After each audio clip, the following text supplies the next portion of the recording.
8 flag-bearer hopefuls of the National Democratic Congress, the NDC, who missed Tuesday's deadline for the picking of forms, have been handed a window of hope after the party's Council of Elders proposed a 100,000 cedi reduction in the filing fees. Now, the hopefuls, including notables like Ekospio Gabra and Kojobonso, had petitioned the elders over the initial 400,000 cedi charge levied by the National Executive Committee of the party. City News' Fred Tetejabano has more.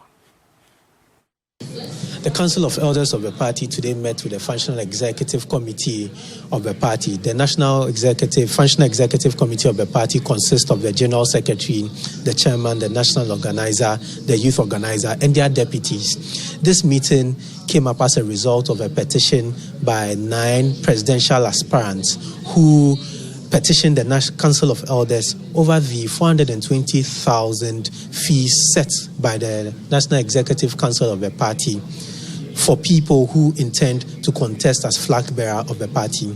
They were unhappy about this particular amount because, according to them, it was too much and they needed it to be reduced. Today at the meeting, we are told that the Council of Elders made a proposal, and as part of their proposals, they asked that the 420,000 cedis be reduced to 320,000. This is 100,000 difference from the original figure. They also are asking that the time for nomination is extended. Well, let's still stay on the NDC because the continued dominant presence of posters of former President John Dramani Mahama at the Ashanti region office of the party is causing consternation among some members. There are concerns from supporters who say the act by regional executives is evidence of bias ahead of the party's upcoming vote for a presidential candidate. City News' Ashanti regional correspondent Hafiz Tijani has been to the party office and came through with his report. Banners and posters of former President Mahama with the inscription "To win 2020, vote for JM" have been spread on the walls and entrances of the party's office. The only candidate amongst all the other candidates whose poster was seen aside the former president was Ekospio Gabra. Meanwhile, the regional executives say the decoration of the party's office with the posters was sanctioned by the Regional Executive Council. Kwamizu is Ashanti Regional Secretary of the NDC. Well, our offices are always open. It will surprise you to know that this decor that you have seen at the party office was done freely, and apparently, the opportunity is available for any candidate who is desirous of bringing his or her poster to do same. Now imagine being promised a better life elsewhere only to experience one that is worlds apart from what you envisioned. Now such is the story of several victims of human trafficking in Ghana. In the following report, City News' Wilma Obuobisa explores harrowing stories of some survivors in Klagon, a suburb of Tema. Human trafficking in Ghana has grown exponentially over the course of several decades, so much so that it's been noted and reported to nations across the world. The country is seen as a source, transit and destination country for human trafficking.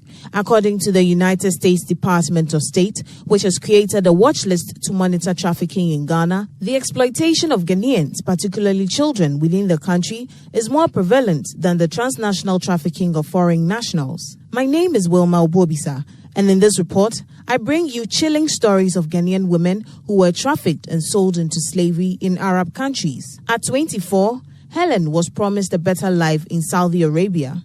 A few years prior to the promise, Helen had a baby boy who she had to fend for all alone. She jumped at the opportunity because she believed it would bring herself and her family some respite. Unfortunately, the life Helen was promised was one very different from what she experienced. Let's move on to some other stories. And contractors working on the 6 footbridges on the Madina Adentan highway say it will take 6 months to complete all footbridges on the stretch. This was made known after President Akufo-Addo inspected ongoing works there.